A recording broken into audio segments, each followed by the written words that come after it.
स्वागत है RM story universe के एक और दिव्य अध्याय में। आज हम आपको ले चलेंगे उस क्षण में जब ब्रह्मांड अपनी सबसे महत्वपूर्ण रचना को जन्म देता है।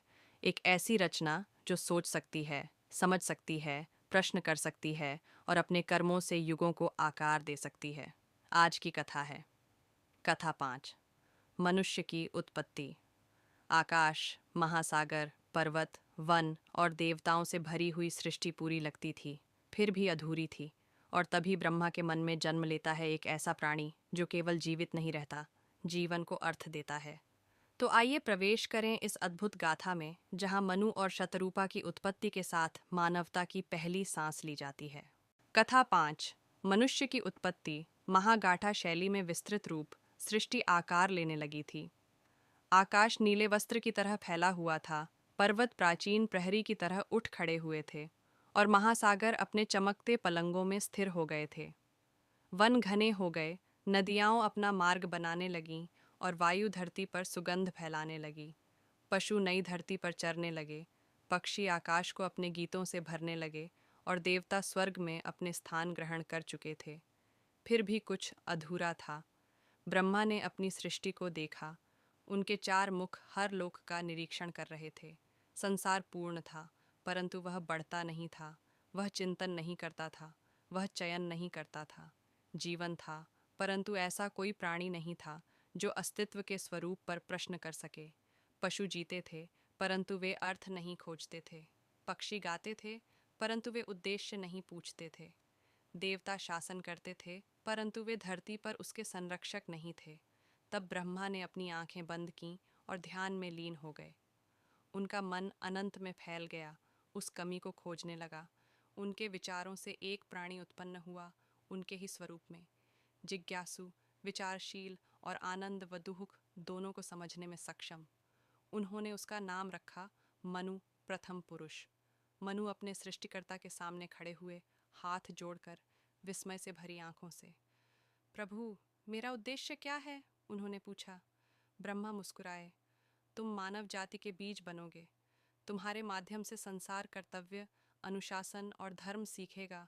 तुम सृष्टि के क्रम को बनाए रखोगे। परंतु एक अकेला प्राणी यह कार्य नहीं कर सकता था। इसलिए ब्रह्मा ने अपने मन के दूसरे भाग से एक स्त्री उत्पन्न की, शतरूपा, प्रथम स्त्री। वह भोर की तरह सुंदर थी, पृथ्वी की तरह दृढ़ और नदी की तरह कोमल। वह मनु के पास खड़ी हुई और ब्रह्मांड अचानक संतुलित हो गया। पुरुष और स्त्री की ऊर्जा एक हो गई और सृष्टि का चक्र पूर्ण हुआ।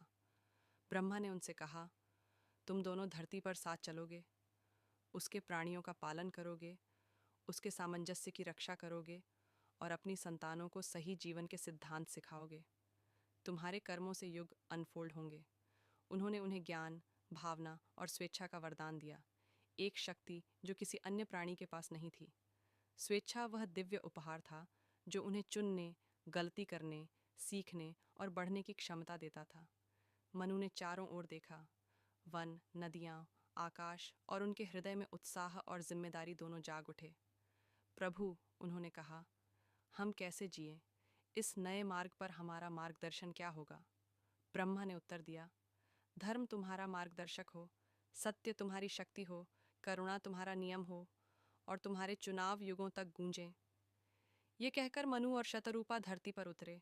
उनके कदम मानव के प्रथम पद चिन्ह बने, उनके शब्द मानव की प्रथम प्रार्थनाएं बने, उनका मिलन परिवार का प्रथम बंधन बना और उनकी यात्रा मानव कथा की शुरुआत बनी, एक कथा जो युगों तक चलती रही, सद्गुण, संघर्ष, ज्ञान और नियति से आकार लेती रही। इस प्रकार मनुष्य उत्पन्न हुआ, केवल मांस का प्राणी नहीं, बल्कि विचार, नैतिकता और दिव्य उद्देश्य की चिंगारी का वाहक। और इस प्रकार प्रारंभ हुई मानव की दिव्य यात्रा, मनु और शतरूपा के प्रथम कदमों से, उनके चुनावों से, उनके संघर्षों और सीखों से। मनुष्य मात्र शरीर नहीं था, वह विचार था, वह धर्म था, वह करुणा था और सबसे बढ़कर वह स्वेच्छा की अद्भुत शक्ति का धारक था। आज की यह कथा हमें याद दिलाती है कि मानव होना एक जिम्मेदारी भी है और एक वरदान भी। ये गाथा युगों तक फैलती है और हम इसकी अगली परतें आने वाले अध्यायों में खोलते रहेंगे। यदि आपको यह दिव्य कथा पसंद आई हो तो RM स्टोरी यूनिवर्स को लाइक ज़रूर करें, शेयर करें और अगली महागाथा के लिए सब्सक्राइब करना बिल्कुल न भूलें। आपकी एक क्लिक से हमारी कहानी यात्रा और भी प्रबल हो जाती है। अगली कथा में मिलेंगे एक और रहस्य, एक और गहराई और एक और युग की शुरुआत के साथ।